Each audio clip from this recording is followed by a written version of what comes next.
Assalamu alaikum everyone. The next topic of discussion is herpes simplex, which is a viral infection of the skin. So it's present in about more than 90% of the population over the age of 40 years, and they are carrier of the HSV. What are the causes? So we have herpes simplex type 1 and type 2. Type 1 is also known as HSV1, human herpes virus type 1, and herpes simplex type 2 is also known as human herpes virus type 2. How the transmission occurs? So transmission can occur through direct contact. Infection with HSV usually acquired in childhood via saliva. HSV2 mostly spread through the genital contact and should therefore raise suspicion for sexual abuse if found in children. Perinatal transmission, which is transmission during childbirth. So it is more common for the HSV2. So these are the different mechanisms of transmission: direct contact,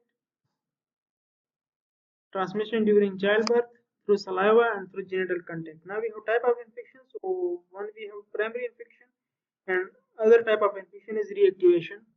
So primary mostly asymptomatic. If symptomatic, the infection is often sudden and severe with systemic symptoms like fever, malaise, myalgias, and headaches. Reactivation frequency and severity vary on the basis of individual. Affected symptoms are usually less severe than in primary infection and often at the same site as primary infection. What is the underlying pathophysiology? So the virus enters the body through the mucosal surface or small dermal lesions. Neurovirulence virus invades, spreads, and replicates in the nerve cells. Latency after primary, the virus remains dormant and the ganglion neurons. Trigeminal ganglion HSV1, while HSV2 remain dormant in the sacral ganglion. Reactivation is triggered by various factors like immunodeficiency, stress, trauma, and leads to clinical manifestation. Dissemination. So disseminated HSV infection spread to the unusual site, like lung, GI tract, eyes, and it may occur in pregnant patient or patient with severe immunodeficiency like malnutrition, recipient of organ transplant, patient with AIDS. Diagnostic approach. So make a clinical diagnosis of HSV infection or reactivation. Confirm diagnosis with PCR and or viral culture in patient with suspected infection or reactivation regardless of symptom. Serology may be indicated in certain cases. So microscopic detection is not recommended due to poor sensitivity and specificity. Mucocutaneous HSV infection are primarily a clinical diagnosis based on the classic appearance of vesicular and ulcerative lesions. Confirmatory testings. So we have PCR. The sample is taken from a genital ulcer or mucocutaneous lesion. Most sensitive for detecting HSV DNA. First line test for confirmation of mucocutaneous, visceral like esophagitis, pneumonitis, or CNS, meningitis, encephalitis, HSV infection. Performed on a CSF sample on patient with suspected encephalitis or meningitis. Viral culture is indicated if antiviral sensitivity testing is needed, lower sensitivity than PCR. Mucocutaneous sample should be taken from a fresh vesicle for the culture. Serology testing. So HSV2 type specific HSV testing may be indicated in the following cases like suspected genital infection despite negative confirmatory testing, patient with recurrent and or atypical anogenital symptom, and sexual partner with known HSV infection. HSV serology cannot determine the location of the infection. Then we have microscopy. So in microscopy, preparation of the ulcer-based scraping are no longer recommended because of poor sensitivity and specificity. Zhang tests. So there will be multinucleated giant cells and there will be eosinophilic intranuclear cautery inclusions. Cannot use to differentiate between 1 and 2. Also commonly positive in VZV. So it can also be positive in VZV infection. Then we have direct fluorescent antibody tests. So it detects HSV antigens and it can distinguish between HSV1 and 2. Zhang for the herpes. So herpes is detected on the Zhang smear. Treatment. So for the treatment, use contact precautions for hospitalized patient with mucocutaneous disseminated or severe primary infection. We can give antiviral treatment. So for dosage, see specific subtypes. What are the effects of antiviral? It decreases the duration and severity of infection. Most effective given within 72 hours. Reduction of the viral shedding.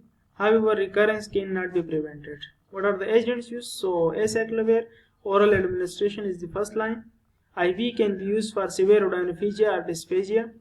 Topical administration can be helpful if used earlier. Inexpensive. The benefit is it's inexpensive but typically requires frequent dosing. Valacyclovir, so it's a prodrug of acyclovir, and there is oral administration. It's more expensive but typically require less frequent dose. Pencyclovir, so it's topical administration and it's effective against 1, 2, VZV and ABV. Then we have famciclovir, it's a prodrug of pencyclovir. Pencyclovir is the active form and oral administration. Foscarnet for acyclovir resistance HSV1. So foscarnet is used for acyclovir resistant. Pencyclovir is used as topical administration, and acyclovir is inexpensive but require frequent dosage. Prophylaxis, so indicated in the case of frequent or severe relapses in patients with prodromal symptom. Long-term suppressive therapy with acyclovir or valacyclovir, variable results and costly. Early treatment of herpes infection is essential to prevent complication because antiviral drugs only inhibit the virus during its replication phase. So it's essential to prevent complication. Early treatment should be given. Symptomatic treatment, so IV fluid is given for those who cannot eat or drink. Barrier creams to avoid lip adhesion, oral analgesia or parenteral analgesics, and antipyretics. Now we have subtypes of the herpes infections. So HSV infection typically manifests with painful vesicles on erythematous base, and usually these are group vesicles. So group and painful vesicle are usually present in the herpes simplex virus infection. These are the different types of infection caused by HSV. So we have herpetic gingivostomatitis, labial herpes or herpes labialis, genital herpes, eczema herpeticum, herpetic whitlow, herpes gladiatorum, herpes simplex encephalitis, herpes simplex meningitis, herpes simplex esophagitis, keratitis, conjunctivitis, congenital and neonatal HSV, and herpes-associated erythema multiforme. Then we have benign recurrent lymphocytic meningitis. So it's a rare recurrent aseptic meningitis. Headache, meningismus, transient neurologic symptom in 50% of the cases. Most affected individuals have spontaneous remission and no long-term neurologic sequelae. Usually self-limited. Antiviral treatment, for example IV acyclovir or oral valacyclovir, may be beneficial. So we have oral herpes. Primary oral HSV infection manifests as herpetic gingivostomatitis and reactivation manifests as herpes labialis. So primary infection herpetic gingivostomatitis, while reactivation causes herpes labialis. Herpetic gingivostomatitis, so peak incidence is usually in children less than 5 and young adults, mostly HSV1. Remember, HSV1 usually causes infection above the umbilicus, while below the umbilicus infection are usually caused by HSV2. Gingivostomatitis, the herpetic gingivostomatitis clinical feature erythema and painful ulceration on perioral skin and oral mucosa, especially on the inner cheeks of palate and tongue. Submandibular and or cervical lymphadenopathy. Herpetic pharyngotonsillitis, so there will be cluster of vesicle on the tonsil and posterior pharynx. Prodromal symptoms like fever, malaise, myalgia, nausea, loss of appetite. What will be the treatment options? So initiate acyclovir and provide symptomatic management like oral analgesic, cold food, topical anesthesia, give hydration to avoid dehydration. Herpetic gingivitis may be mistaken for teething in infants. Then we have herpes labialis, so reactivation manifests as labial herpes. Most common recurrent HSV infection, mostly HSV1. What will be the clinical feature? Erythematous vesicle on the lip or vermilion border that progress to ulceration. Prodromal symptom, pain, tingling, burning sensation.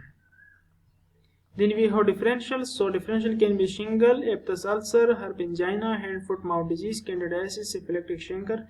Treatment oral valacyclovir or acyclovir is given, and topical docosanol cream or acyclovir cream.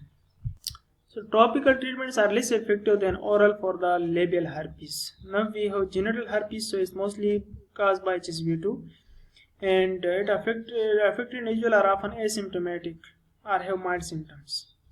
Skin lesions will be present, may be present in both initial and recurrent infection. There will be prodromal symptoms like redness, swelling, tingling, pain, pruritus, and there will be grouped erythematous vesicle that progress to painful ulcer in the anogenital area. Primary infection, so there will be genital tract skin lesion in the anogenital area, cervicitis, white, thick, and or foul-smelling vaginal discharge.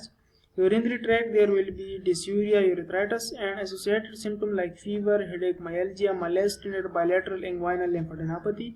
In recurrent infection, the clinical feature will be prodromal symptoms, pain or tingling, and skin lesions are usually unilateral, less painful, and are of shorter duration than initial infection.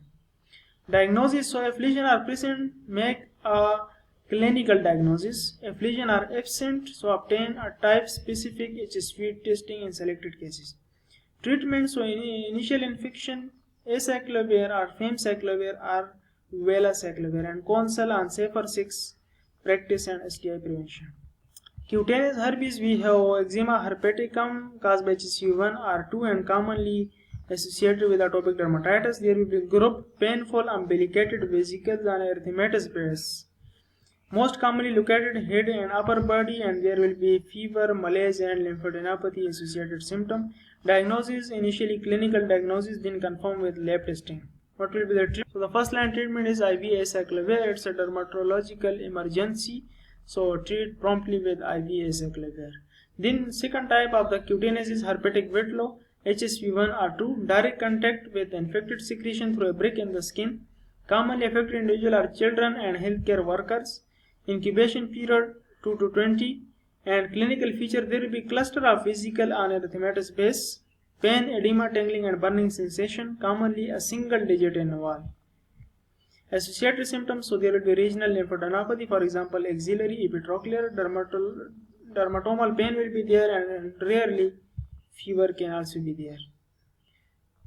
What will be the treatment options? So provide symptomatic management, keep a dry dressing over the lesions, and advise patient that herpetic whitlow is self-limited. Surgical treatment is not indicated for herpetic whitlow and can lead to complications. Then you have herpes gladiatorum, so it typically occurs in the incubation period. Etiology, HSV1, direct contact with infected oral secretions. There will be multiple vesicles on erythematous base that progress to ulceration, most commonly located in the head, neck, and arms. And there will be fever, malaise, tender regional lymphadenopathy associated symptom. Complication can occur like ocular manifestation of conjunctivitis, keratitis. Then we have herpes esophagitis. So herpes esophagitis typically occur in patients who are immunocompromised. The features will be pain while swallowing, odynophagia. There will be difficulty swallowing, dysphagia, and retrosternal chest pain. Diagnosis, so endoscopy is done. There will be superficial punched out ulcer in the mid and distal esophagus. Histopathology, multinucleated giant cell and cautery inclusions. Treatments, optimize nutrition and hydration, provide pain management, and administer acyclovir. This is the image showing multinucleated giant cells known as Zhang cells. This is the image showing herpetic gingivostomatitis. This is herpes labialis, and this is the image showing eczema herpeticum. This is herpetic whitlow showing 3 non-purulent vesicles on erythematous base. This is also a second image showing herpetic whitlow, non-purulent confluent lesions. And this is the image showing herpes esophagitis, showing multiple well-circumscribed confluent ulcers on endoscopy. And this is the image which shows eczema herpeticum, a vesicular eruption with multiple monomorphic, circular, partially confluent lesion, many of which show central umbilication as well. So that's all about herpes simplex virus infection.